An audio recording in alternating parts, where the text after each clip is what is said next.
Hea ettevõtja, soojade kevadiste ilmade saabumisega suureneb ka rattaostude arv. Tuletame meelde, elektrijalgratas ei ole lihtsalt sõiduvahend, vaid Euroopa Liidu õiguse mõistes ka masin. Lisaks peavad elektrijalgrattad vastama teatud elektriseadmete nõuetele. Näiteks ei tohi need segada teiste seadmete tööd ning ei tohi sisaldada keskkonnale ohtlikke aineid. Kas ratas kasutab Bluetooth tehnoloogiat kiiruse kuvamiseks nutiseadmes, siis kehtivad sellele ka raadioseadmete nõuded.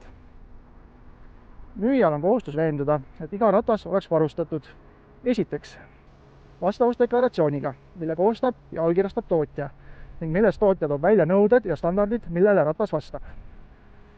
Teiseks, eestikeelse kasutus- ja ohutusjuhendiga. Kolmandaks, kohustusliku märgistusega.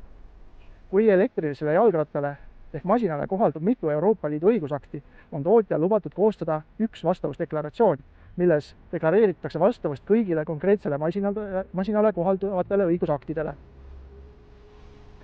Elektrijalgratta märgistus peab olema nähtav ja sisaldama nõuetes ette nähtud informatsiooni, mille olulisemad elemendid on tootja ja vajaduse korral ka tema volitatud esindaja ärinimi ja täielik aadress, CE-märgis, seeria või tüübi nimetus, ehitusaasta, viide standardile EN 15194, maksimumkiirus, mille juures abimootor välja lülitab, maksimaalne võimsus kilovattides.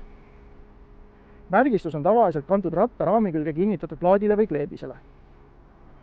Juhime tähelepanu, et elektriline jalgratas ei tohi olla võimsam kui 250 vatti ning selle mootor peab lülituma välja, kui saavutatakse kiirus 25 km tunnis. Kui need näitajad on ületatud, ei ole enam tegemist jalgratta, vaid mopeediga. Kõik vajalikud dokumendid ja info peavad olema rattaga kaasas juba ostu hetkel. Müüd teadlikult, müüd vastutustundlikult.